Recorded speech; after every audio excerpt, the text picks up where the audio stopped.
Liver transplant அதாவது கல்லீரல் மாற்று அறுவை சிகிச்சை அப்படிங்கிறது யாருக்கு தேவை அப்படிங்கிறத இந்த வீடியோவில் வந்து பார்க்க போகிறோம். லிவர் சிரோசிஸ் அப்படின்னு சொல்லி நம்ம வந்து சொல்கிறோம். அதாவது கல்லீரல் வந்து சுருங்கி போயிடுது அப்படின்னு சொல்கிறோம். கல்லீரல் அலர்ச்சி அப்படின்னு சொல்லி நம்ம வந்து சொல்கிறோம். ஸோ அப்படி ஆகும்போது கல்லீரல் சுருங்கி போகிறப்ப அதில் நிறைய ஸ்டேஜஸ் இருக்குது. அதில் லாஸ்ட் ஸ்டேஜுக்கு எப்படி வராங்களோ, அதாவது வந்து லிவரோட 4th ஸ்டேஜ் அப்படின்னு சொல்கிறோம். அப்போ வந்து லிவர் வந்து ஃபுல்லாகவே ஃபங்க்ஷன் ஆகாது. லிவரோட வேலையை நம்ம மருந்துகள் கொடுத்து செய்கிற மாதிரி ஒரு ஸ்டேஜுக்கு வந்து போயிடும்.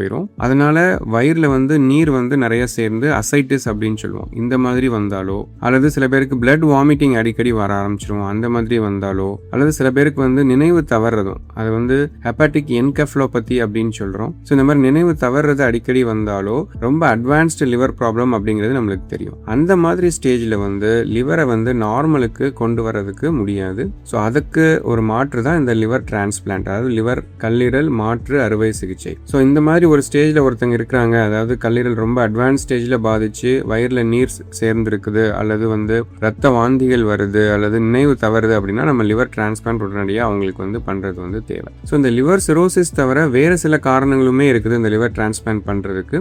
ஒன்று வந்து லிவர் கேன்சர். ஸோ லிவரில் வரக்கூடிய கேன்சர் ஒரு சின்ன சைஸில் இருக்குது அப்படின்னா அப்பயுமே வந்து லிவர் டிரான்ஸ்பிளான்ட் அவங்களுக்கு பண்ணிட்டோம்னா அந்த கட்டியை ஃபுல்லாக ரிமூவ் பண்ணி அவங்களுக்கு வந்து அந்த ஃபுல்லாக அவங்களுக்கு வந்து ஒரு நல்ல கியூர் வந்து கிடைச்சிரும். இன்னொரு முக்கியமான ரீசன் வந்து அக்யூட் லிவர் ஃபெயிலியர் அப்படின்னு சொல்கிறோம். சடனாக ஒருத்தங்களுக்கு வந்து லிவர் வந்து ஃபெயிலியர் ஆயிரும். ஏதாவது ஒரு கிருமினாலேயோ ஏதாவது ஒரு தொற்றுனாலேயோ லிவர் சடனாக வந்து ஒரு ஃபெயிலியருக்கு போயிடும். அப்போ அந்த சுச்சுவேஷன்லையும் ஒரு சில பேருக்கு வந்து லிவர் டிரான்ஸ்பிளான்ட் தான் வந்து தேவைப்படும். இது தவிர குழந்தைங்களில் ஒரு சில பேருக்கு வந்து லிவர் டிரான்ஸ்பிளான்ட் தேவைப்படும். அது எப்போ அப்படின்னா மரபணுக்கள் ரிலேட்டடான ப்ராப்ளம்ஸ் நிறைய இருக்குது. வில்சன்ஸ் டிசீஸ் அப்படின்னு சொல்கிறோம், ஆல்ஃபா-1 ஆன்டிட்ரிப்சின் டெஃபிஷியன்சின்னு சொல்கிறோம். இந்த மாதிரி ரேரான டிசீசஸ் இருக்குது. இது தவிர குழந்தைங்களில் வந்து அந்த பித்த குழாயில் வந்து அடைப்பு ஏற்படலாம், பிலியரி அட்ரிஷியான்னு சொல்கிறோம். ஸோ இந்த மாதிரி ரீசன்ஸ்னாலையுமே குழந்தைங்களுக்கு வந்து சில பேருக்கு வந்து இந்த லிவர் டிரான்ஸ்பிளான்ட் வந்து தேவைப்படும். பட் மிக முக்கியமான காரணம் வந்து இந்த லிவர் சிரோசிஸ், அதோட காம்ப்ளிகேஷன்ஸ் வர்றப்ப லிவர் டிரான்ஸ்பிளான்ட் வந்து தேவைப்படும்.